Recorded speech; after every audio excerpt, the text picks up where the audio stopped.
The Haunting Tales of Dark Shivering.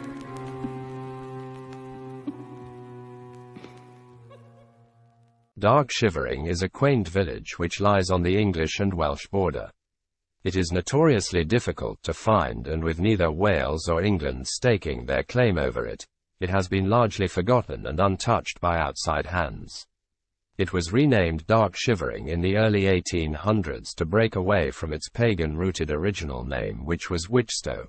This roughly translates as Witch's Holy Place, and at the time was no longer deemed appropriate for the village. Each building seems to have its own tale to tell, and with the dark surrounding woodland and long lonely stretches of road, it's not hard to see why people become frightened by the local ghost stories. After many years of staying in Dark Shivering whilst on business, I have managed to amass quite a few stories from the dark side. Here are a few to make you shiver. The Mine. Marvel Bank is an area where independent miners used to pay rent to work their own small mines. They would rent part of the area and mine alone or as a small group for an honest wage. It sits mainly on the outskirts of Dark Shivering, except for a large oval piece that protrudes through the center of the village, almost like an island that has now reverted back to its natural habitat. Oak and fir trees grow all over the hilly landscape, and children use the dips and curves to ride their bikes up and down. Marvel Bank was mined for many years, and as such a few lives were lost along the way. One group of miners were working deep underground when their pit suddenly and furiously began to flood. Their digging had disturbed the ground above, and the nearby lake quickly filled up the shafts with freezing black slurry. None of the men survived. It was never mined again after this tragic incident in the early 1960s. Local men and women say that you can hear the men's cries for help on cold, dark nights, and whilst out walking, people say their dogs have reacted strangely in the area. Reg Parnell and Jimmy Grimes were a pair of local young rascals who never missed the opportunity to help themselves to other people's belongings, whether the owner wanted them or not. One particular night, Reg and Jimmy had heard that someone had dumped a considerable amount of industrial rubbish up on Marvel Bank. The area hadn't been mined for years at this point, and so they felt assured that no one would be up there to witness him up to no good. They waited until it was almost dark and wasted no time in making their way to where someone had dropped off a large pile of old junk.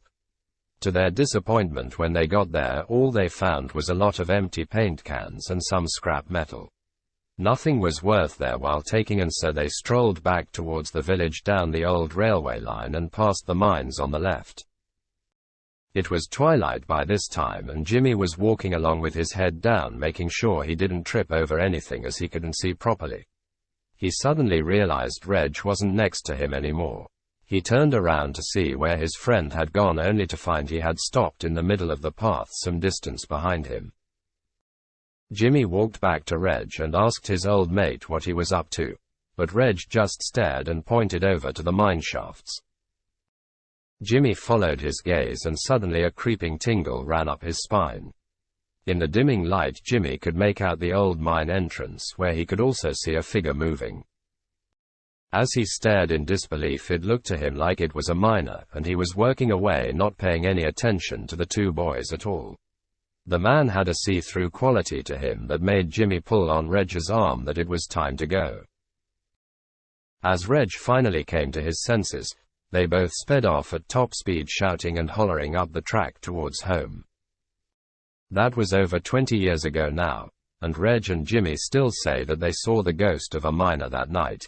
They were not close up to him, but his presence affected them so that their hair stood up on end until they got home.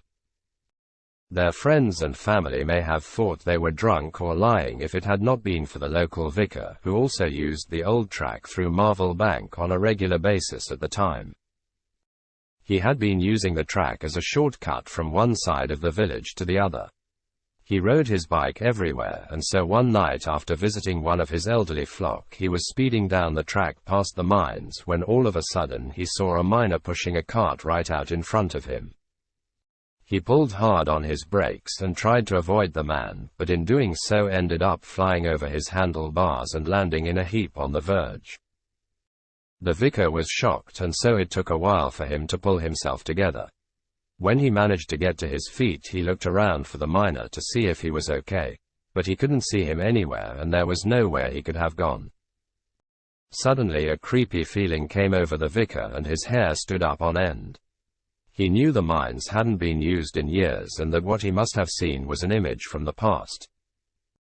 His bike wheel was badly buckled, and the hair was still standing up on his head. He quickly chucked the remains of his bike into the verge and ran off down the track into the village.